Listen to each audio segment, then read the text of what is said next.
Hi friends, welcome back to my channel. ఇవాళ మనము ములక్కాడ ఎగ్ వేసి టేస్టీగా క్విక్గా ఎలా తయారు చేసుకోవాలో తెలుసుకుందాం. వచ్చేసేయండి. తక్కువ ఇంగ్రీడియంట్స్తో మన ఇంట్లో ఉన్న వాటితోనే సూపర్గా టేస్టీగా రైస్లోకైనా రోటీలోకైనా దేంట్లోకైనా సూపర్ టేస్టీగా ఉండే కర్రీని ఎలా చేయాలో తెలుసుకుందాం. చూసేయండి. ఇందుకోసం ముందుగా ఒక బౌల్లోకి 5 ఎగ్స్ తీసుకుంటున్నాను. ఎగ్స్ తీసుకొని సాల్ట్ వేసి తగినంత వాటర్ వేసి బాయిల్ చేసుకోండి. సాల్ట్ వేస్తే మనకు ఎగ్స్ పగిలిపోకుండా ఉంటాయి, పోల్చుకోవడానికి బాగా హెల్ప్ అవుతుంది. ఎగ్స్ వేసి వాటర్ వేసినప్పుడు అవి ఎగ్స్ పైకి తేలాయంటే అవి ఉడికించుకోవడానికి అంత మంచివి కాదని అవి పక్కన పెట్టేసుకొని ఆమ్లెట్ వేసుకోండి. వెరైటీ వేసి ఉడికించుకోండి.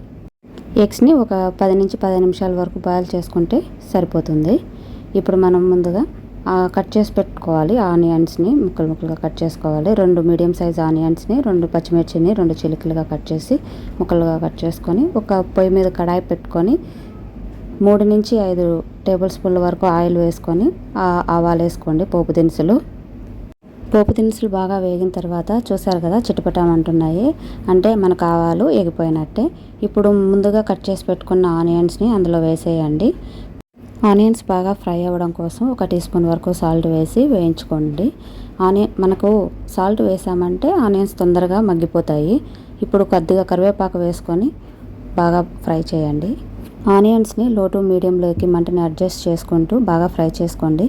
మనకు ఆనియన్స్ అనేవి బాగా బ్రౌన్ కలర్లోకి వచ్చే వరకు వేయించుకుంటే మనకు గ్రేవీ అనేది థిక్గా టేస్టీగా ఉంటుంది. మనకి ఆనియన్స్ ఫ్రై అవ్వడానికి 3 మినిట్స్ అలా పడుతుంది కదా. ఇంతలో మనం మసాలా ఎలా ప్రిపేర్ చేసుకోవాలో చూసేద్దాము. మసాలా ప్రిపేర్ చేసుకోవడం కోసం ఒక మిక్సీ జార్ తీసుకొని అందులో 1 టేబుల్ స్పూన్ వరకు ధనియాల పొడి, 1 టేబుల్ స్పూన్ వరకు చిల్లీ పౌడర్ వేసి 1.5 టేబుల్ స్పూన్ వరకు కొబ్బరి పొడి వేస్తున్నాను. మీకు కొబ్బరి పొడి కాకపోయినా కూడా ఇంట్లో ఎండు కొబ్బరి ఉన్నా కూడా వేసేయచ్చు. ముక్కలుగా కట్ చేసి పెట్టుకున్న 2 మీడియం సైజ్ టమోటాలు వేసి 4 వెల్లుల్లిపాయల్ని పొట్టు తీసి వేసి మిక్సీ పట్టుకోండి. పైన వీడియోలో చూపించిన విధంగా బాగా మెత్తగా గ్రైండ్ చేసి పెట్టుకోండి. చూసారు కదా, ఇంతలో ఆనియన్స్ బాగా వేగిపోయాయి. ఇప్పుడు ముక్కలుగా కట్ చేసుకున్న 250 గ్రామ్స్ ములక్కాడల్ని దీంట్లో వేసి బాగా ఫ్రై చేసుకోండి. బాగా ఫ్రై చేసుకుని పచ్చివాసన పోయేంత వరకు బాగా ఫ్రై చేసుకోవాలి. అప్పుడే కర్రీ అనేది టేస్టీగా వస్తుంది. ఒక మూత పెట్టుకొని ఒక 2 to 3 మినిట్స్ అలా వేగనీయండి.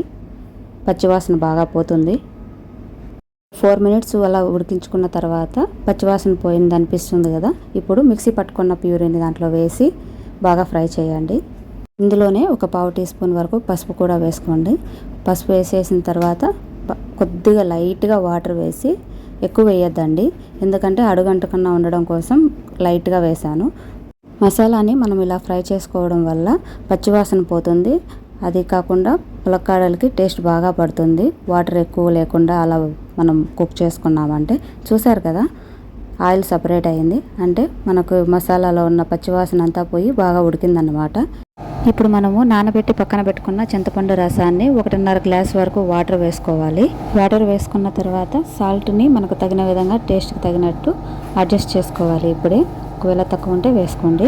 ఒక 2 మినిట్స్ అలా బాగా కుక్ చేసుకున్న తర్వాత మనం ముందుగా బాయిల్ చేసుకున్న ఎగ్స్ని దీంట్లో కాట్లు పెట్టుకోండి ఎగ్స్కి, అప్పుడు టేస్ట్ బాగా పడుతుంది.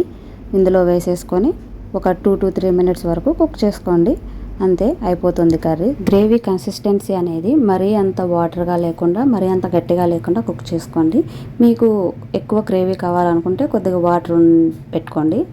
ఒకవేళ గట్టిగా కావాలి అనిపిస్తే కొద్దిగా వాటర్ కన్సిస్టెన్సీ తగ్గించుకోండి. ఫైనల్గా కొద్దిగా కొత్తిమీర వేసుకొని దించేసేయండి. అంతే.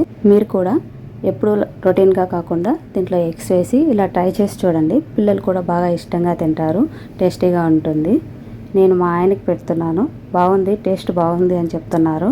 మరిన్ని వీడియోస్ కోసం మన ఛానల్ని తప్పకుండా లైక్ చేయండి, షేర్ చేయండి, సబ్స్క్రైబ్ చేసుకోండి. Thank you for watching. Bye bye.